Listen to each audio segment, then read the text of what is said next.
Saat Chen Ping bergegas ke pesawat itu, Ji Yun sedang menjelaskan pesawat itu kepada Yao Mei. Saya melihat Ji Yun memegang tangan Yao Mei dan mengajarinya langkah demi langkah di belakang Yao Mei. Wajah Yao Mei sedikit merah, tapi dia sangat menikmatinya. Gerakan kedua orang ini sangat mesra. Bagi orang luar, mereka terlihat seperti pasangan muda. Karena mereka terlalu terlibat, tak satu pun dari mereka menyadari bahwa Chen Ping telah tiba dengan pesawat itu. Ketika Chen Ping melihat ini, dia hanya bisa batuk 2 kali dengan sengaja. Mendengar suaranya, Ji Yun dan Yao Mei berpisah dengan panik. Ketika dia melihat itu adalah Chen Ping, wajah Yao Mei menjadi semerah pantat monyet, dan dia tidak berani menatap Chen Ping, seolah-olah dia ketahuan berselingkuh. Ji Yun tersenyum canggung dan berkata, "Tuan Chen, saya sedang mengajari Yao Mei cara mengendalikan pesawat. Ayo segera pergi ke dinasti Xiao." Chen Ping berkata pada Ji Yun.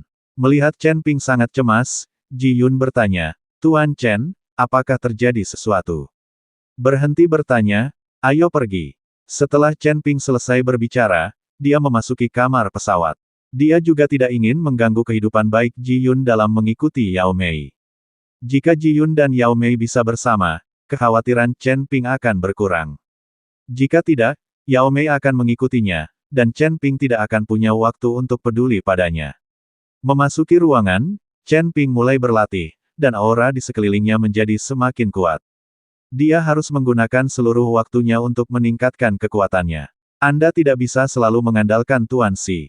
Tuan Xi juga mengatakan bahwa dia tidak akan membunuh musuh demi dia. Anda harus membunuh musuh Anda sendiri. Kali ini orang-orang dari Aula ke-10 menemukan Xiao Huang Chao lagi. Tampaknya pihak lain tidak takut dipukuli. Chen Ping memutuskan untuk tidak menunjukkan belas kasihan kali ini. Chen Ping telah dipromosikan ke alam Mahayana tingkat kedua. Meskipun alamnya telah meningkat dengan sangat cepat, yang paling tidak dimiliki Chen Ping sekarang adalah pengalaman. Meskipun dia telah mencapai ranah, kecepatan kultivasi Chen Ping sangat cepat sehingga dalam beberapa pertempuran, Chen Ping sangat tidak berpengalaman. Seringkali di alam yang sama, biksu dengan pengalaman bertempur bertahun-tahun lebih kuat daripada mereka yang tidak memiliki pengalaman. Saat berlatih, Chen Ping juga mengeluarkan slip giok dari formasi langit dan bumi.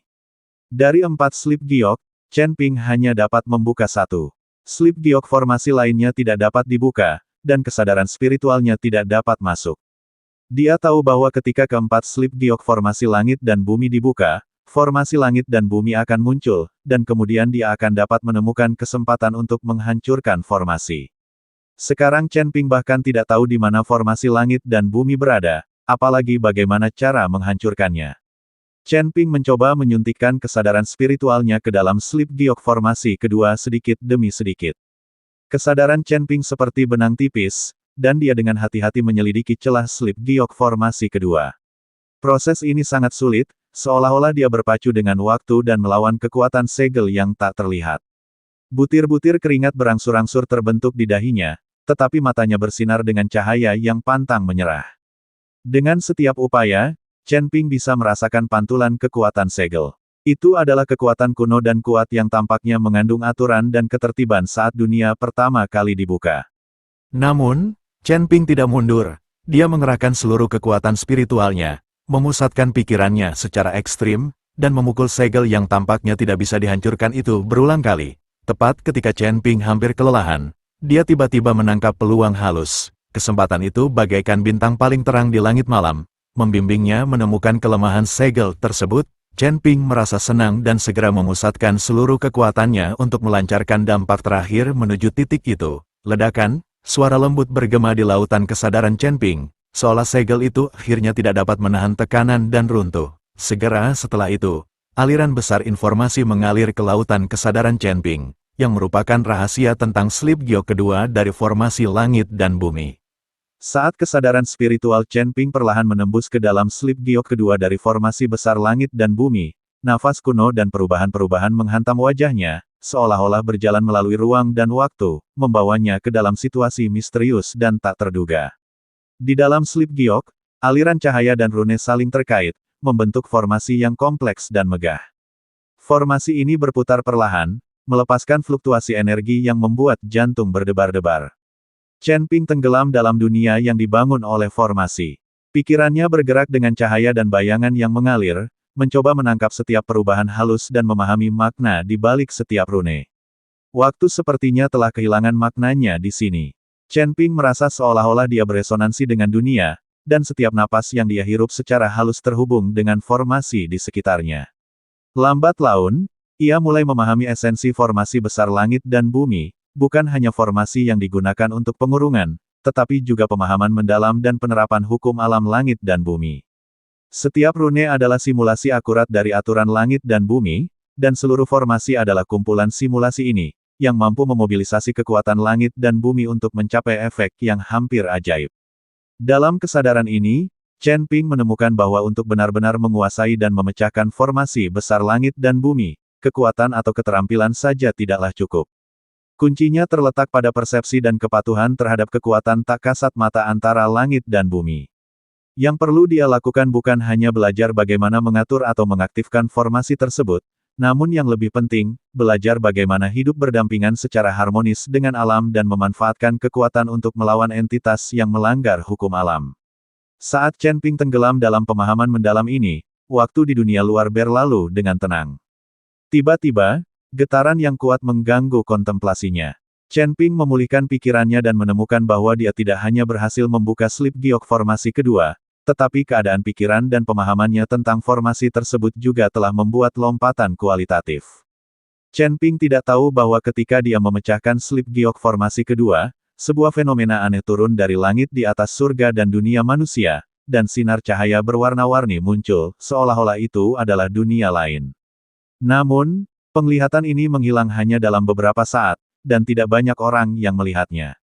Tapi ini cukup mengejutkan banyak biksu di surga dan dunia manusia, seolah-olah sebuah batu besar telah dilemparkan ke dalam danau yang tenang. Banyak kekuatan tersembunyi di surga dan dunia manusia juga telah menampakkan diri mereka saat ini. Tapi Chen Ping tidak mengetahui hal ini. Setelah meregangkan ototnya, dia keluar ruangan. Setelah keluar ruangan, Chen Ping melihat Ji Yun dan Yao Mei berdiri di dek pesawat, memandangi cakrawala di kejauhan. Ji Yun sepertinya sedang memberitahu Yao Mei sesuatu. Chen Ping hanya tersenyum dan tidak mengganggu mereka berdua. Ji Yun mengikutinya sepanjang waktu. Sekarang Yao Mei bersamanya, mungkin dia tidak akan terlalu kesepian. Apalagi Yao Mei tidak lagi kesepian, dan akhirnya dia punya tujuan. Pesawat itu datang dari langit di atas Xiao Huangchao dan perlahan mendarat menuju kota kekaisaran. Xiao Yuanshan, Xiao Feng, dan pejabat dinasti Xiao semuanya berbaris untuk menyambutnya. Bagi dinasti Xiao, Chen Ping adalah seorang bangsawan. Tanpa Chen Ping, bagaimana dinasti Xiao bisa mendapatkan keberuntungan ribuan tahun Tuan Xi? Pada saat ini, Yun Li, yang berada di luar kota kekaisaran, perlahan membuka matanya, tersenyum sedikit dan berkata, "Kami datang."